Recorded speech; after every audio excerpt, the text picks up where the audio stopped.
Well, our next event today is the Ready, Set, Debate Tournament Final. The debate will be judged by Hannah Morris, Kinesia Sumter, and Julie Chen. Our debaters today are from the debaters that have been in the tournament throughout the day, have been from different states. You can learn more about Ready, Set, Debate at readysetdebate.com. They have a number of great summer camps that are ongoing. Some are online and some are in person in the Texas area that I'm sure would be great to take part in. You can find out more again at readysetdebate.com. Price can tell you a little bit about the number of teams that have participated in today's preliminary rounds this morning and about the teams that have reached the final today. The topic of the debate, he will also share with you. Price, would you take over, please?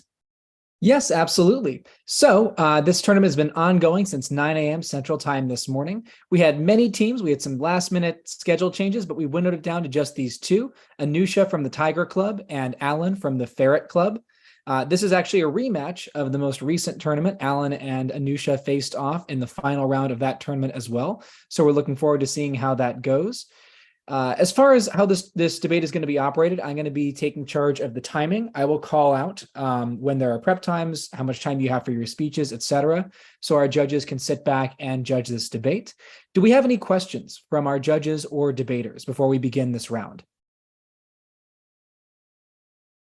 So before we begin, I should also go over the resolution or the topic of the debate, which is the U.S. should ban TikTok. This is the resolution that was selected after a week-long selection process, going over several different topics that were selected by suggested by Ready, Set, Debate students. The topics were voted on by Ready, Set, Debate students, and they picked this one, and they've been debating it for almost a month at this point. So if there are no other questions, we are good to begin. We're going to start with a coin flip. Let's go over to Alan. You want to call heads or tails? Heads. Hey Siri, flip a coin. It's heads. That is heads. Alan, would you like to take the affirmative or the negative? I will take the affirmative. Excellent. So we have Alan on the affirmative and Anusha on the negative. In this format, the affirmative will speak first. Now, judges, before we begin, just a quick note. At the end of this debate, we're going to have a period where all of you will have the chance to offer feedback out loud to the students and then also render your decision at that point. So keep that in mind as you write down feedback for the debaters throughout this debate. We will be disclosing results at the end of the round. Any final questions before we begin? Alrighty. Well, I'm going to be turning my camera off and you'll hear my voice throughout the debate, letting you know what is coming up next, but I will be invisible. I'm going to pass it over to Alan on the affirmative. Alan, you have 5 minutes beginning when you're ready. Okay, so are my judges ready? Yes. Yes. Okay. Is my point ready? Great. 5 minutes on the clock, starting my time now.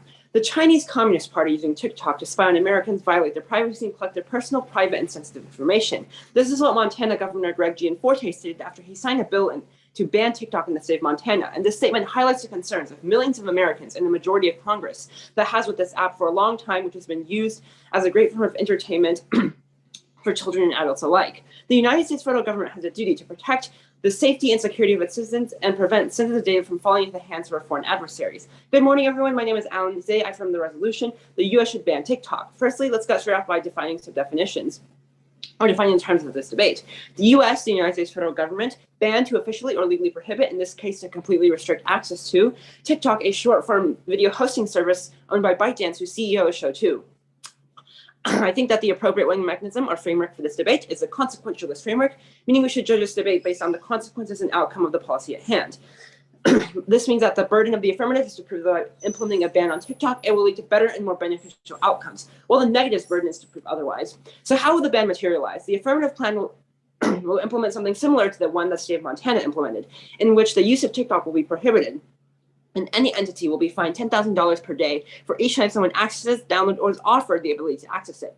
Furthermore, the United States will have to create a great firewall similar to that of China, which would block out apps such as TikTok and other apps that could give Americans data to foreign adversaries. Now I'll move into my contentions. Contention 1, the protection of Americans. In 2017, the People's Republic of China, an extremely powerful adversary to the United States, passed the National Intelligence Law of the PRC, which is a bill in which companies and citizens would be forced to submit to any request by the Chinese Communist Party and its security apparatus. Let's take a look at a few of those provisions. Article 7, all organizations and citizens shall support, assist, and cooperate with national intelligence efforts in accordance with the law. Article 10, as necessary for their work, national intelligence work institutions are to use the necessary means, tactics, and channels to carry out intelligence efforts, domestically and abroad. The interpretation of these laws means that the Chinese Communist Party can theoretically come up to the doorstep of ByteDance, demand certain information regarding American citizens, and the company would have no choice but to comply with these measures of quote-unquote national security. This can have the devastating possibilities as it grants the Chinese Communist Party a massive amount of power and control over data they should not have access to. Both the Federal Bureau of Investigation and officials at the Federal Communications Commission have warned that ByteDance, if prompted by the CCP, could share TikTok users such as browsing history, location, and biometric identifiers with China's authoritarian government. This means that the security, safety, and privacy are all jeopardized when they use the app, and it is critical for us not to continue allowing such things, as they can lead to devastating consequences. Despite the fact that under oath, Mr. So Chu's testimony stated that TikTok stores all of U.S. user data in Singaporean servers, a report on BuzzFeed News found that on many occasions, the Chinese have repeatedly accessed data that was supposedly stored securely. This was based upon 80 leaked audio recordings of internal company meetings in which the executives admitted that they had granted access of this information to the Chinese. Furthermore, the amount of TikTok users who refer to the platform as a regular news source rose from 22% in 2020 to 33% in 2022. It's important to note that no other social media have seen such growth in this regard. In other words, TikTok is increasingly becoming a news source, and that comes with the potential for a foreign entity to effectively control the news and what is being shared in the US. By not allowing an adversary of the United States to have access to the data of millions of citizens, it will lead to greater security for the individual, less vulnerability for the CCP to attacks, and greater confidence in the United States legitimacy. Contention 2, the decline of intelligence. A study by Northwestern University found that for the first time ever, the IQ of Americans has declined. This in fact made it so that every decade, the IQ average go up by around 3 to 5 points, but that has reversed, and it is not working. It's not the working and retired people causing it. According to socialmediapsychology.eu, TikTok operates on the psychological principle of random enforcement. The endless video stream is addictive by itself simply because we expect to get a reward in the form of a funny video, followed by a shot of dopamine in the brain any second now. Dopamine spikes happening in quick succession is what makes TikTok similar to gambling, which makes it addictive. And research shows that addiction gradually shrinks the human brain. According to Time magazine, the average 13-year-old spends 91 minutes per day on the app, just showing how addictive it is. Academic classes like math and English are taught much less than 1.5 hours a day, meaning that children on average spend more time on TikTok than academics. Furthermore, this average is derived from all 13-year-olds, meaning that if we don't factor in those who do not use TikTok, then the number is much higher. Now that all my points are laid out, let me conclude by weighing some impacts and analysis. Under my opponent's role, the amount of people, specifically kids, who have their social life and academic preparedness taken away from them will be greater, while everyone will be less secure from the CCP and the breach of privacy. Under my world, we make it so that everyone is more safe and can retain privacy while eliminating one of the greatest causes for the decline in IQ. I hope that I have shown throughout this case why the consequences in my world are better, and if I have, I strongly urge you to cast an affirmative ballot. Thank you for listening. We have 2 minutes on the clock for cross-examination of the affirmative by the negative, beginning when you're ready. Okay, let me just put the timer. All right, are my judges ready? Okay, cool. Is my opponent ready? Yes. Okay, I'll be beginning my time now. Okay, great. So what proof do you have that other social medias are also not contributing to this decline of IQ in America? You're absolutely right well, I assume you're talking about it, but you're absolutely right when you talk about other social medias also contributed. But the simple fact is that TikTok is the greatest contributing factor. And if we take away the greatest. Right, and how do you know that? Because I'm pretty sure it was based off Statista.com. There's around 136 active million users in the United States that use TikTok, and that's greater than any other platform. Okay, cool. So moving on to the Chinese government, do you realize that there are multiple ways to, first of all, prevent this without a ban, and second of all, other things that the Chinese government can do even if TikTok is banned? Well, there's alternatives to everything, but we have to really ask ourselves, are these alternatives feasible and are they actually going to work and do they bring benefits? I think you should ask yourself if a ban on TikTok and Gen Z's culture is really worth it for these small benefits. Well, two things. I would really argue that these small benefits are not very small. We can compromise the entire security of the United States to China. And second of all, to simply assume that TikTok is intertwined with Gen Z culture is really not a fair assessment in this sense. And why would that be? Because first of all, there's also alternatives to TikTok. Right, but also you do realize that TikTok is a space where most of Gen Z does hang out and share with each other, as opposed to other platforms such as Instagram, Facebook, or YouTube Shorts. So it is a part of Gen Z culture if you look at it that way. Well, when you bring up those examples of Instagram and Facebook, they're also to some extent short form content creation. And also there's examples such as YouTube Shorts that present alternatives that are owned by United States companies that make it so that, Right. But Gen Z isn't spending all of their time on these platforms. Rather, they're spending their time on TikTok, as you stated earlier. Isn't that correct? Your time is up, but judges, may I answer this question? I'm personally fine with it.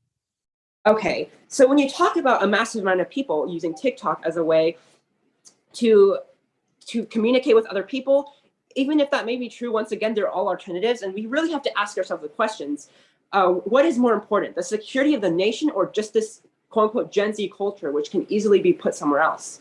Thank you. Time is up for cross-examination. We have 2 minutes of shared prep time beginning now.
Prep time has elapsed. We have 7 minutes on the clock for the opening negative speech, beginning when you're ready.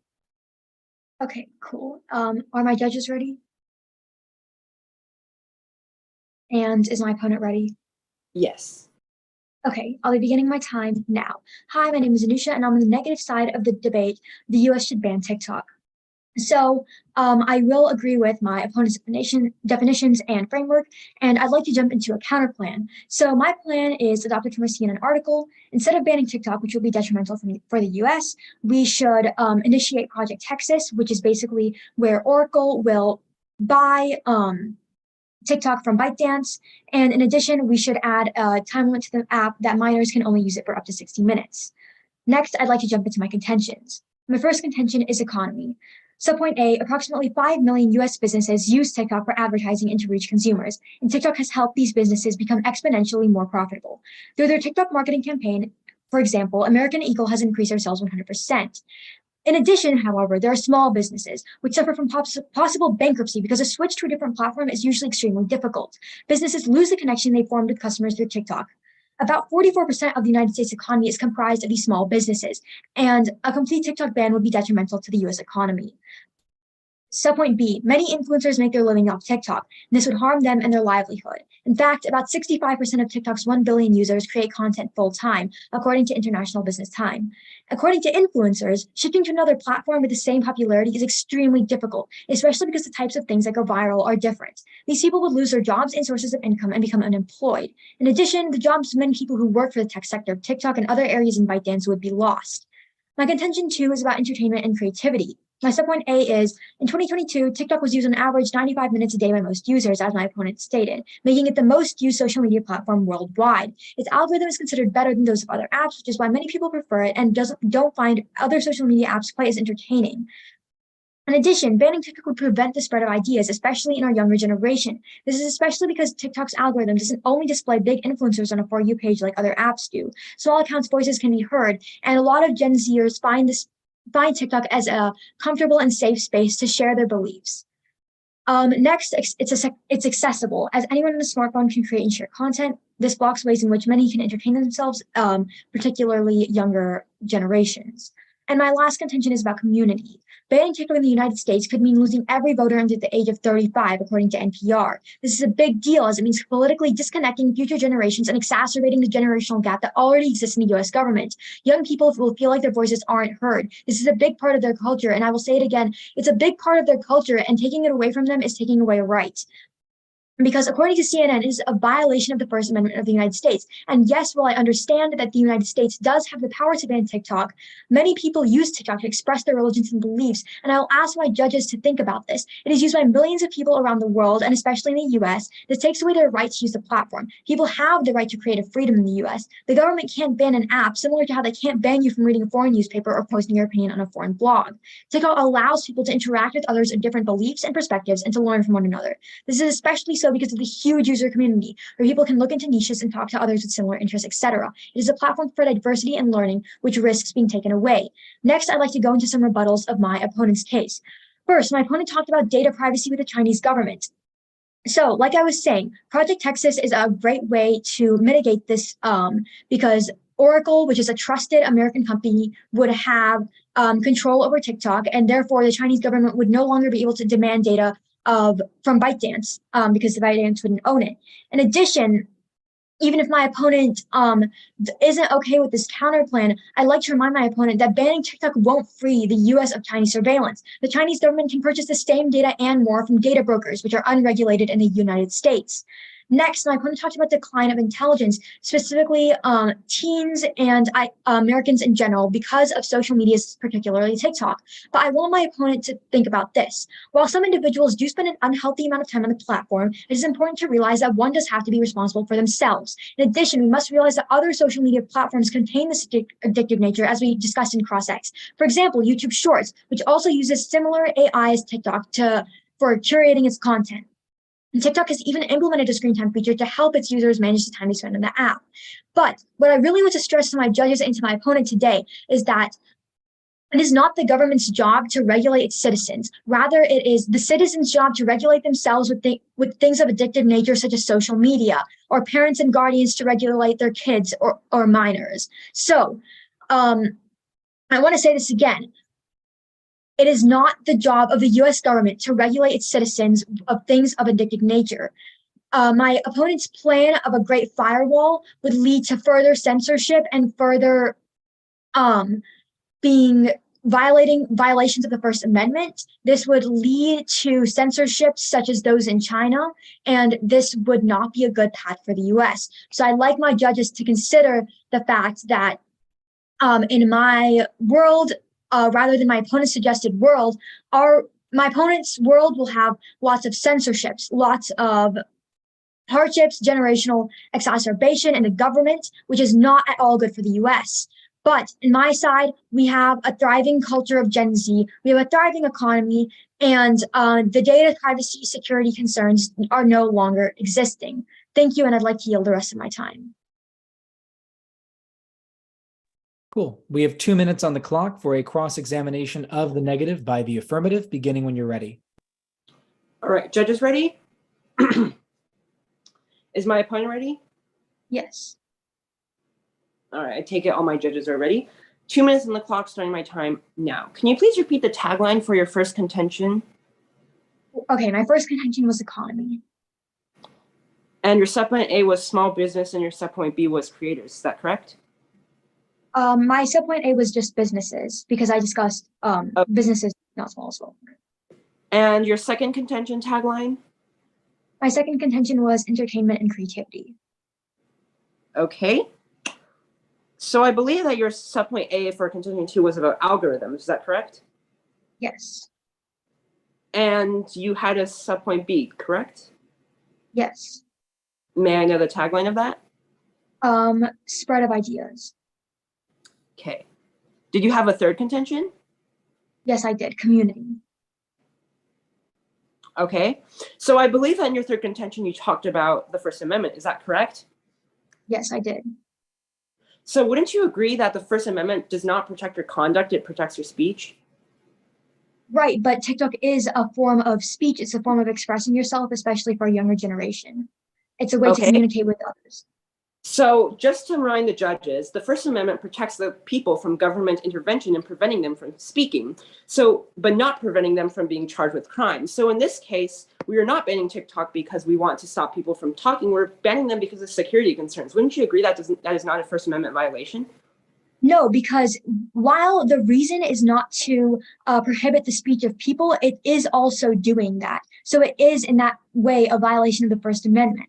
And yes, while banning TikTok does not completely remove the rights of people, it is still a big step, especially for younger people. And making a great firewall will lead to further censorships in this manner.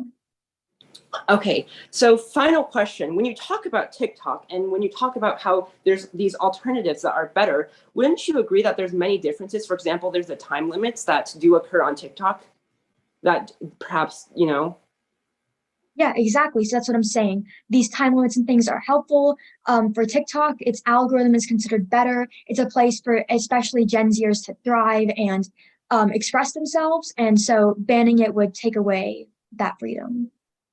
okay, my Cross-examination time has elapsed. We are going into a period of prep time shared between both debaters for 2 minutes, beginning now.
Prep time has elapsed. We are now going into the second affirmative speech of up to 4 minutes, beginning when you're ready.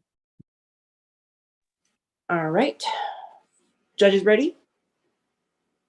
Is my opponent ready? All right, let's get straight off, starting my time right now. Hello, everyone. As you may know, my name is Alan, and I from the resolution the US should ban TikTok. So let's get straight off into this rebuttal. So my opponent brings up the counter plan, the Texas plan, which is essentially where the United States government forces TikTok to be sold to Oracle through government power. Now, let me tell you why that's actually not a good idea. While it seems like a really simple solution, one that even Biden has stated is an alternative to a full federal ban, it is unconstitutional and won't work. In 2020, President Donald Trump signed an executive order forcing the sale of TikTok to an American company, yet the executive order was blocked by a DC Circuit Court. Furthermore, Biden's ultimatum has been essentially denied by the CEO, Shou Chu, who during the grilling of TikTok testimony has tacitly stated that he and his company executives will not be selling the TikTok to an American company. And on top of that, the People's Republic of China has come out with a statement that they would resolutely oppose the forced sale, which would give further incentive for ByteDance not to sell the company under the threat that they could face scrutiny in China, their largest market. This also leads to tensions with China, which can lead to really bad stuff happening. And this just shows that TikTok is really in the CCP's pocket. Finally, a forced sale of TikTok, if it were upheld and accepted by the federal courts, and Shou Chu would probably violate antitrust laws, which prevents monopolies from forming, leading to even more court chaos. Now, another thing that even if it were to be the case that the Texas plan would work and it was passed and it got into law, it would still be a really big problem because Oracle's, more than 50% of Oracle's company money made is in China. Their biggest market is in China. They make $42 billion every single year, and 25 billion of that comes from China, which is their biggest market. So the Chinese government can essentially make it so they can hold their economy, they can hold Oracle hostage unless they hand over the data. That can be really dangerous because it is essentially an example where the Chinese Communist Party is holding a corporate America hostage, and that's really bad. That's going to lead to devastating consequences in the future, as it will allow the Chinese Communist Party to take over the economy. Now, moving on to issue number 2 that I'm going to take is that when my opponent talks about how TikTok is an infinitely better social media platform than other alternatives that are presented, that is not true, because my opponent talks about how, while in my second contention to talk about addiction, how YouTube Shorts actually doesn't have screen time or parental control, which TikTok actually does. So that means that if we do ban TikTok, then it will then it's actually really good, be a good thing because it will actually limit the amount of addiction. And going on to my third issue, my opponent talks about the First Amendment, and I think they're really confused on this to some extent. While the First Amendment does protect the rights of citizens to communicate freely without government obstruction, it does not protect you from the conduct that you perform. For example, if you went down to the Wisconsin State Capitol in protest of a recent bill and then burned the whole place down, the government is not punishing you for expressing your opposition to the recently passed bill. That is speech. It is punishing you for the crime of committing arson, which is a federal crime of destroying a government building. So my opponent's point on the First Amendment doesn't really stand because we're punishing TikTok not because of their speech, we're punishing them because of their conduct. Now, moving on to some other rebuttals. So my opponents, I think I've clearly responded to my opponent's response to my first contention on security, and I think I've also responded to my opponent's response to my second contention on IQ. Now, of course, my opponent's first contention talks about how there's going to be a lot of economic benefits to this and how small businesses will lead to a lot of economic growth. Now, the alternative to this is that TikTok actually does not lead to economic growth in the United States because it's a Chinese company and most of its creators are Chinese. And that does not bring money into the United States government, into the United States, it brings money into China. Now, my opponent's second contention talks about entertainment and how the algorithms are better. And while my opponent's claim that the algorithm is better is not entirely true because they have no evidence to back this up. So overall, Judge, I think I've clearly shown that my plan is going to be much more better as it brings greater benefits to the United States people, and it makes the security issue much less worse than my opponent's. Thank you for listening. We are now going to go into a period of shared prep time for 2 minutes, beginning now.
Prep time has elapsed. We are now going into the final negative speech of up to 5 minutes, beginning when you're ready. Okay, are my judges all ready? And is my opponent ready? Yes. Okay, I'll be beginning my time now. Hi, once again, my name is Anusha, and I'm on the negative side of the resolution the US should ban TikTok. So first, I just like to kind of provide some rejoinders that to counter my opponent's rebuttal of my case. So first, I talked about economy, and my opponent didn't really cover this too much. He just said that the non-banning of TikTok will not lead to economic growth, and it gives money to China.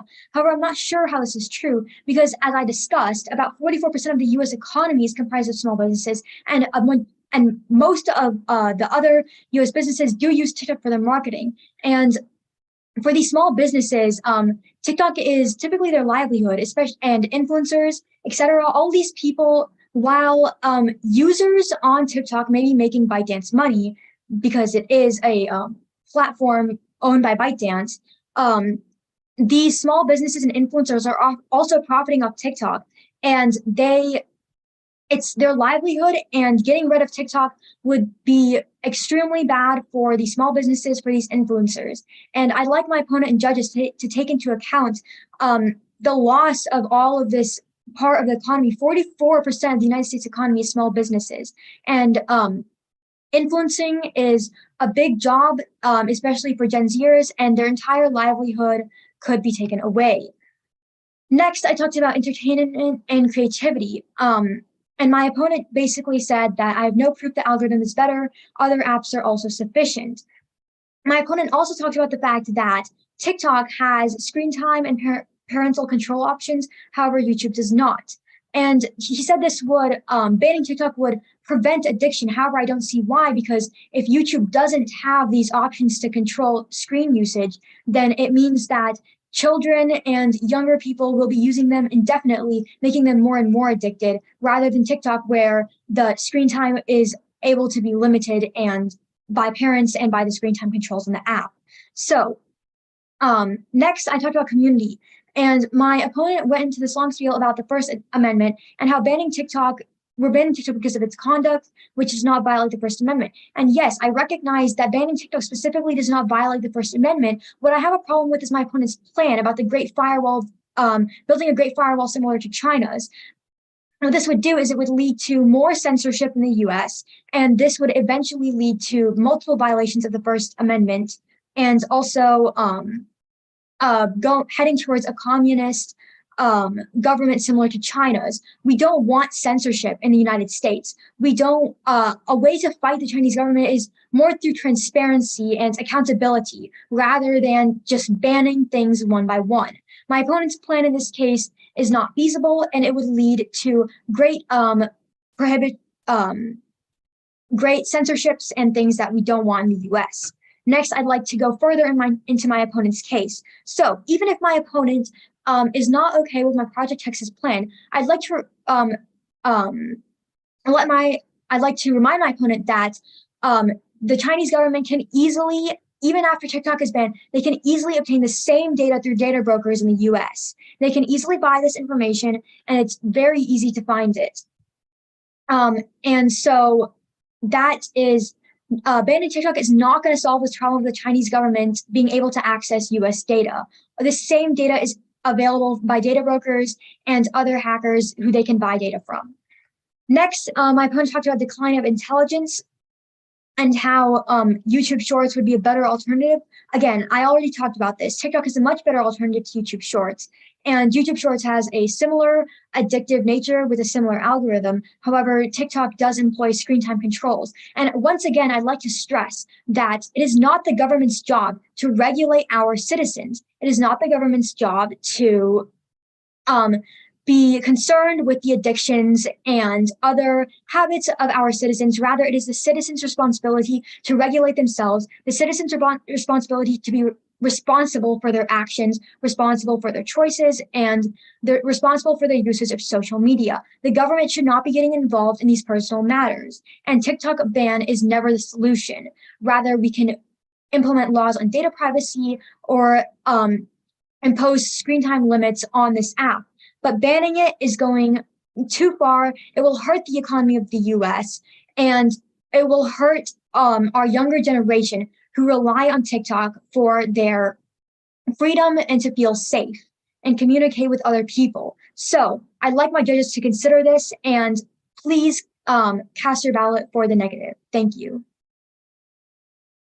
We have a prep time of 2 minutes beginning now.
All right, we have 3 minutes on the clock for the final affirmative speech, beginning when you're ready.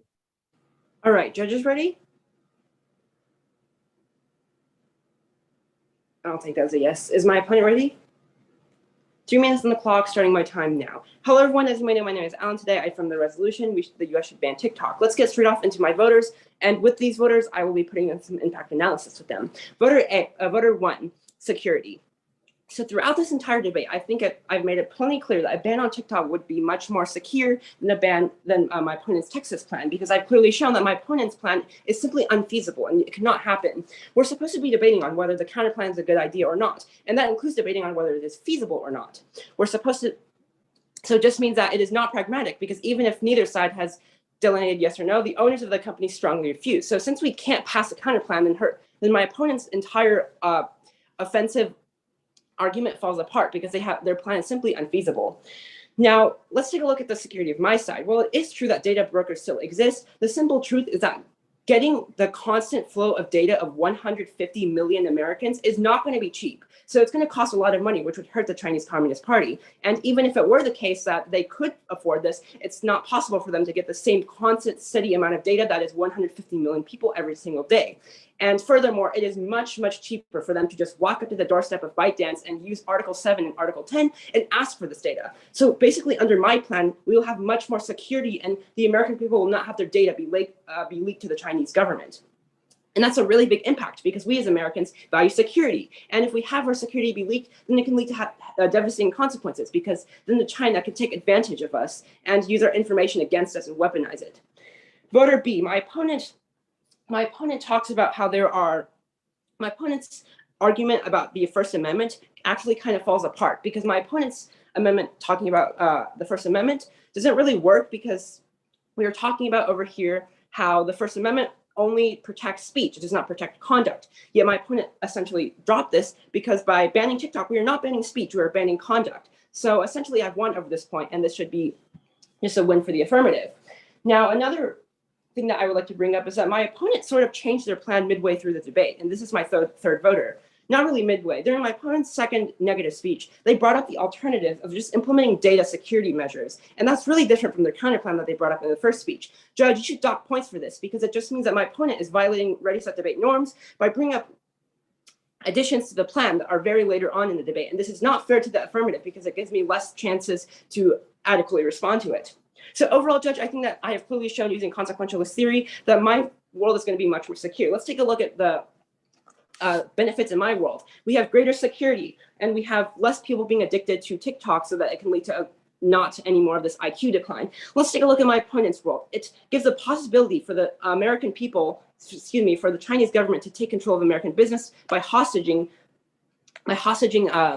the economy using things such as TikTok. And it also leads to my opponent's world in which there's greater addiction and less IQ progress. So overall, Judge, I think I have clearly shown that my world is better, and I strongly urge an affirmative ballot. Thank you for listening. Cool. That concludes this debate. So what I want to do is quickly make a couple of announcements about what's coming up next. For our three judges, please take a moment to continue filling out your ballots. Once you are done with your ballot, press the raise your hand button or some other reaction emoji so we know that you're done. And then once all of those are in, we'll be able to turn it over to you. What we'll do while we're waiting on your ballots is we'll chat a little bit about opportunities to be a part of Ready, Set, Debate. And so rather than interviewing myself, I'm turning it over to Julia, who will interview me about that. All right. Price, have you always been this handsome and smart? Well, I like to say that it's been an ongoing project of mine, spanning many, many years. All righty. All right. So Ready, Set, Debate has been now in your hands for about a year. I guess it's 6 months or a year. And have you found that you're developing some new things that are happening at Ready, Set, Debate? Yeah, absolutely. So we have gone through multiple new editions of the member handbook. We're coming out with a new one over the summer here. So anybody who's joining for summer camps, there are many options to access that handbook. Let me quickly divert to the chat here. I just want to take a quick look. Okay, I've gotten an email from one of our judges. The question is where they can access the ballot to send it in.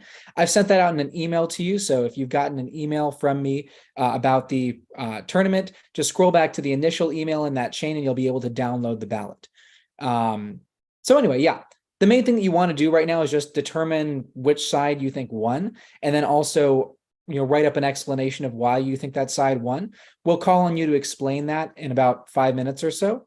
And you can send in your ballot after that, just as long as it reflects what you said in the feedback session. So back to your question, Julia. Yeah, we have new curricula. We have a new member handbook. And I think you can see just how much progress we've made by looking at the quality of the debate you just watched.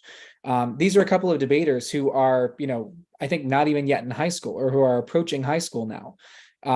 Is that correct, Alan and Anusha?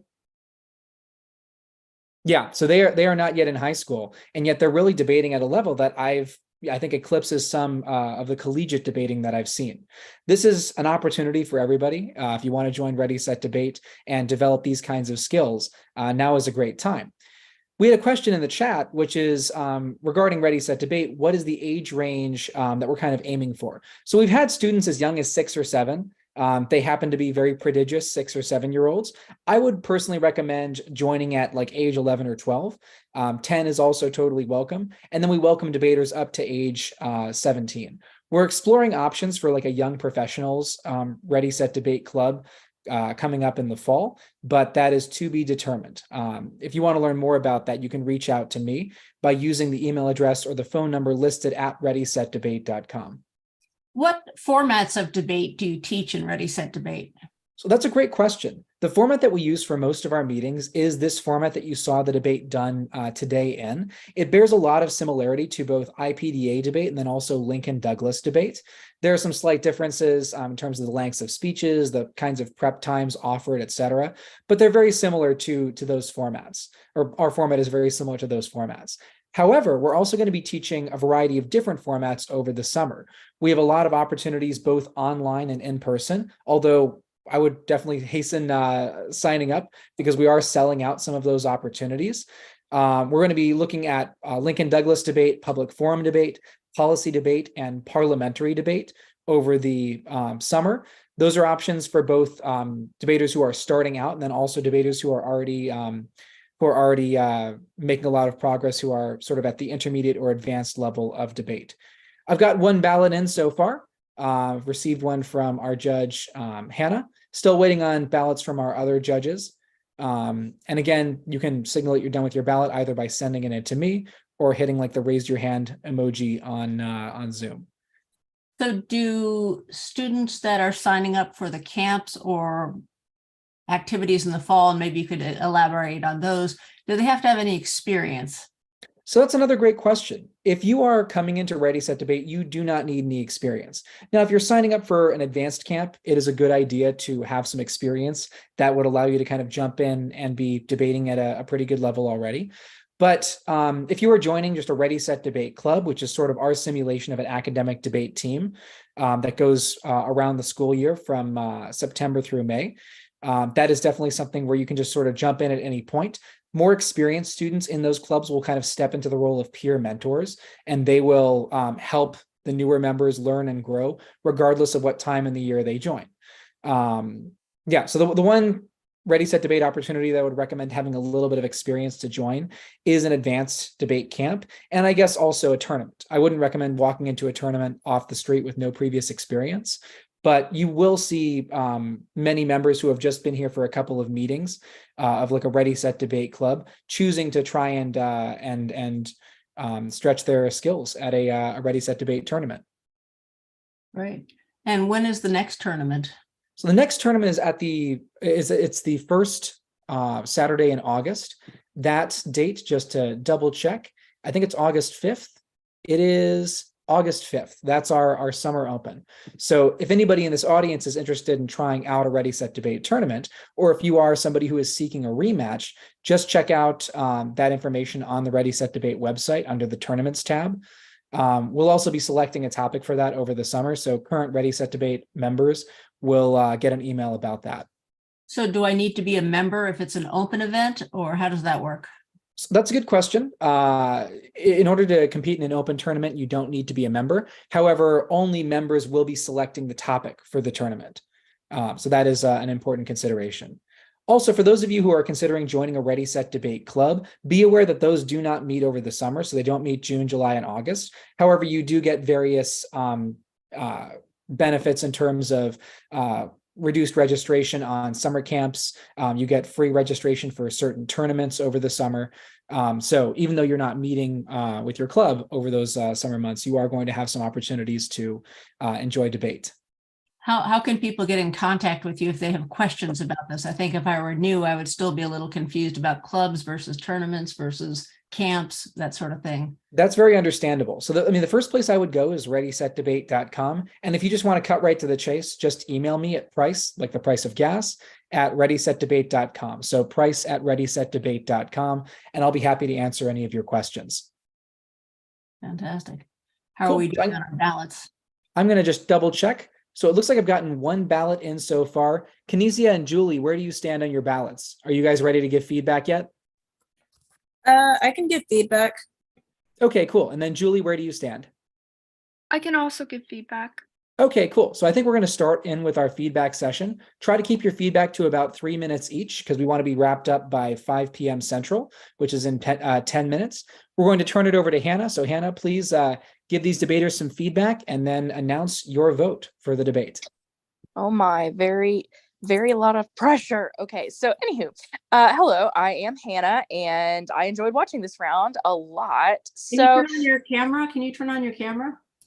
I would, but my camera is currently not working. I've been having an issue with my computer lately. No problem, so. no problem. Okay, so a lot of really good points that were made throughout the entire case. I do have a couple of critiques for both. For Alan, I think your first contention really needed subpoints. It was a lot of heavy information all at once, and we didn't really get a lot of split between each area. So I think that would have been nice just to give us a breathing point to know where you're going from one point to another. I liked the idea behind the IQ decline, the idea of the decline in intelligence, but I felt it was a weaker point in your case because in the end, you even yourself suggested that this was not the only app that caused this problem. So to me, it didn't seem like a super effective portion of your case. The other things that were in here, I think you could go more in depth with the argumentation regarding TikTok's uniqueness. Obviously, on the negative, we're going to hear that TikTok is unique. It's the most popular app. But the problem is that the popularity fluctuates and will move on eventually. So, for example, Facebook used to be where TikTok is now. So I think you could have gone more in depth with that type of argumentation. But ultimately, I really liked your case. I liked the argumentation behind it. And I liked a lot of your combat against Project Texas. Anusha, Project Texas, I liked it. I thought it was really effective. However, there was a part where you said that the time limit, you would limit it up to 60 minutes for minors. And we never really got how you were going to do that. So if you're going to provide a plan or a counter plan, we need to know how that plan functions. So we hear from Alan how we're going to create a firewall and charge individuals $10,000. And he explains how that would be effective. We need to know how you're limiting that time. And then this will lead to censorship. Again, we need to answer the question how. Make sure you're not leaving it up to the judge to fill those blanks in. You want to make sure you're telling us how this is occurring, not that it just will occur. And so finally, my RFD. So since we're evaluating based upon consequentialism, obviously this means consequences of keeping or banning it. If we're looking at the consequences, I personally am more convinced that there would be more consequences to not banning it than if we were to follow through with the ban. So therefore, my ballot is cast in favor of the affirmative, Alan. Cool. Going over to our next judge. So Kinesia, let's get your take, feedback for the debaters, then also your reason for your decision. Okay. Well, hi guys. First of all, both of you guys did a really good job and offered a lot of suggestions that I'd never heard before on the topic. I think that overall, the arguments were fairly evenly matched, but Alan's inclusion of the fact that the Chinese government requires all companies to submit information starting in 2017, and also the fact that it's regularly accessed, pushed it over the edge. I want to say both sides did take I guess there's not really a middle ground on this topic.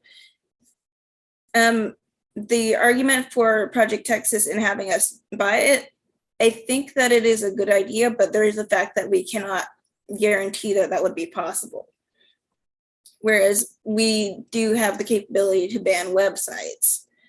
The matter of the firewall, I think, is a bit more of an extreme, and I'm not sure it, and I do agree with the idea that banning TikTok will alienate a lot of the younger voters, but the fact is that it is more feasible to ban TikTok than it is to buy it from a company that has very expressly given its desire to never sell to us. But overall, both sides made for pretty good arguments, and I'm looking forward to see you guys making more debates in the future. And that's about it. Cool. So just to confirm, that's an affirmative ballot, right? Yes. Cool. Going on to Julie, let's get your feedback. Okay. Hi, everybody. You guys both did really well, and I'm really proud of you guys. So I wanted to say, Alan, you have done a lot of research discussing about the security of the nation and how you referenced statistics to show that TikTok is the most used platform. I also enjoyed how you done research about the psychological aspects, such as the dopamine spikes when it comes to TikTok. I do wish that you had spoke slower when getting your point across for reviewers to digest the information. And my ballot is casted to Alan as well. Great. Well, thank you so much. For those of you who are judges who have not yet sent in your ballots, please send those to my email. You can check the email chain that I sent out for information about that.